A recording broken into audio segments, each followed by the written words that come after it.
Niños, muy buenos días. Viernes 7 de mayo y nos corresponde dar la conclusión a estas actividades que hemos venido desarrollando de matemáticas y de historia.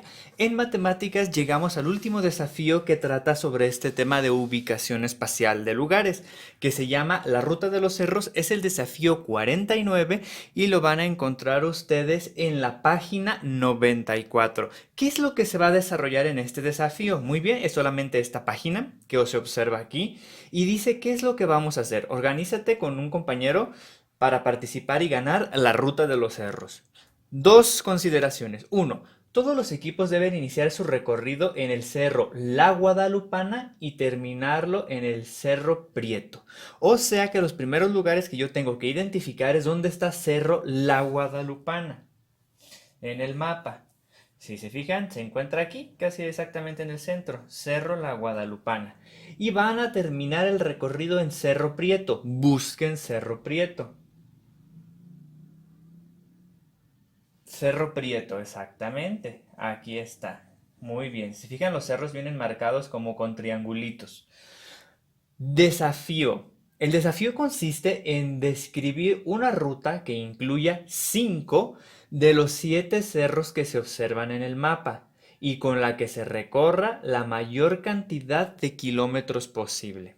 O sea, aquí no se trata de buscar como en desafíos anteriores, cuál era el camino más corto, ¿se acuerdan? Por ejemplo, cuando veíamos aquí el recorrido de Sandra y de Rocío para llegar al Zócalo, buscamos el más corto. En este desafío no nos piden el más corto, dice que nos piden un camino que incluya 5 cerros. Incluya 5 de los 7 cerros que hay en total. O sea, que de aquí del Cerro La Guadalupana, uno debe de irse, por ejemplo, es un ejemplo, a Cerro La Catedral y ya van 2. Luego, puedo irme, por ejemplo, al Cerro Vicente Barrancas y ya van 3. Luego de aquí a otro, para que sean 4 y 5 para llegar al cerro Prieto. ¿Qué es lo que tenemos que hacer? Unir 5 cerros. 1, 2, 3, 4, 5. El primer cerro debe de ser la Guadalupana, luego busquen un cerro 2, cerro 3, cerro 4 y finalmente cerro Prieto que sea el 5. Y vamos a medir, para eso vamos a necesitar una regla para medir la distancia.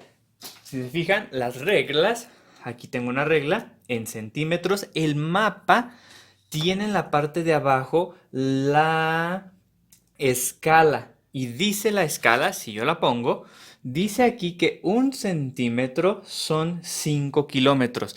¿Qué van a hacer, niños? Midan de un cerro a otro cuánta distancia fue. Por ejemplo, de la Guadalupana a Cerro La Catedral hay 4.5. Entonces, en 4.5, ¿cuántos kilómetros hay?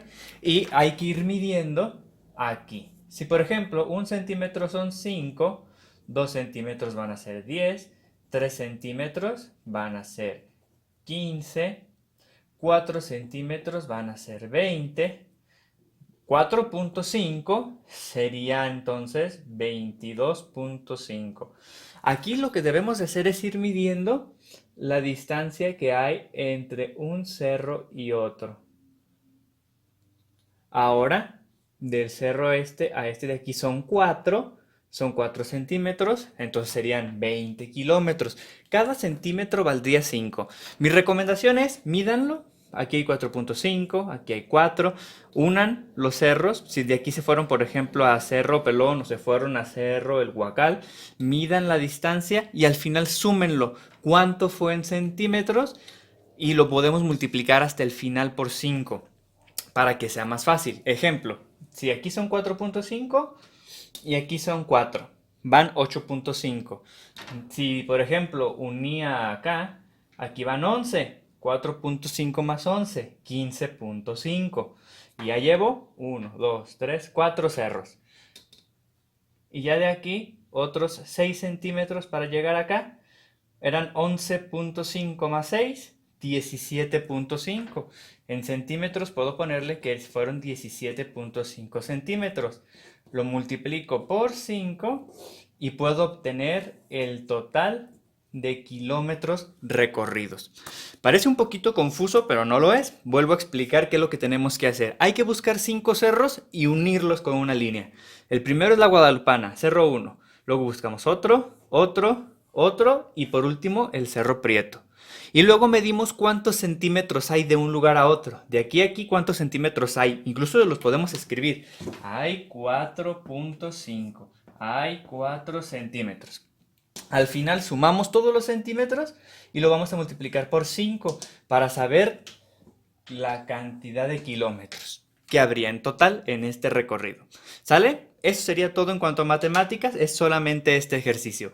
Ubicar 5 cerros, medir la distancia entre ellos, sumamos esa distancia y multiplicamos por 5. Para historia, durante el Porfiriato ocurrieron muchas transformaciones, ya vimos cuáles en el ámbito de la economía, que se abrió a la inversión extranjera, pero ¿qué pasaba con la ciencia, la tecnología y la cultura? Es lo que nos corresponde hacer hoy, con una sola actividad. Leyendo la página 89 y 90 vamos a contestar esta pregunta. Pueden poner como título Ciencia, Tecnología y Cultura y la pregunta, ¿cómo mejoró la vida de las personas gracias a la tecnología y la cultura? O sea, ¿qué beneficios tuvo la gente cuando llegó a nuestro país la ciencia y la cultura? Si ustedes se fijan, aquí en la página 89 nos empieza a explicar cuáles fueron los beneficios. Se transformó la vida y el paisaje de las regiones, por ejemplo, se construyeron vías férreas, lo que ayudó a la integración y el fortalecimiento económico de diferentes zonas del país. Esto pudiera ser parte de la respuesta. Pues los viajes en tren resultaron más rápidos, cómodos y seguros, es importante. También se introdujeron otros transportes como el automóvil, el tranvía eléctrico y la bicicleta. Vean, por ejemplo, aquí hay una foto de un tren en la época porfiriana aquí en Jalisco. Y aquí en el año 1900, donde se inauguró un tranvía eléctrico. La comunicación y otros avances tecnológicos modificaron la vida de los mexicanos. ¿Cómo mejoró la vida? Es lo que estamos buscando. Con la generación y uso de la electricidad, vean, aquí ya aparece el uso de la electricidad. Hasta los años 1900 tuvimos electricidad en México. Se favoreció la actividad nocturna en las ciudades. El cinematógrafo ofreció nuevos, luego me voy a la 90, espacios de diversión para la sociedad. ¿Qué hacía la gente en ese tiempo? Pues iba al cine, ya había cinematógrafos. Otro invento, la cámara fotográfica, representó un medio para perpetuar escenas cotidianas de la época y los teléfonos se volvieron el contacto entre los comercios y las familias adineradas que tenían acceso a estos medios de comunicación. Recordemos que pues no todos tenían, ¿sí? Aquí si ustedes se fijan, hay algunas imágenes de Porfirio Díaz tomadas precisamente con las primeras cámaras o videocámaras. Sin embargo, la introducción de estos avances hizo más evidentes las desigualdades sociales del país y el crecimiento económico fue solo para unos cuantos. He aquí la desventaja que hablábamos, que había cierta población que se vio beneficiada. Aquí lo dice, las familias adineradas, los amigos del presidente, personas cercanas a él, hacendados, dueños de fábricas, de ferrocarriles, de empresas, fueron los que se beneficiaron, pero pues en su gran mayoría la gente, sobre todo del campo, la gente analfabeta, la que no sabía ni leer ni escribir, fueron aquellos que no se beneficiaron con todo esto. Las ciudades fueron el escenario donde se podían observar los contrastes entre ricos y pobres. Se veía mucho pues la diferencia social. Y pues eso generó un gran descontento.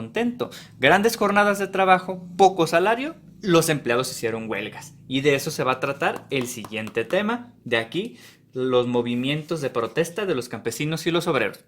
Pero hasta aquí dejamos el video. Si ustedes se fijan, estas cosas que yo fui subrayando al azar responden a la pregunta. Léanlo ustedes y vayan subrayando cómo mejoró la vida de la gente en esta época. Qué cosas se inventaron o se trajeron de Europa para usarse en México y que hicieron que la gente viviera más cómodamente. De eso se trata. Muy bien, entonces son estas dos actividades. Hacemos la actividad de matemáticas y la de historia y me mandan su evidencia. Hoy ya es viernes, espero que descansen y que tengan muy buen fin de semana.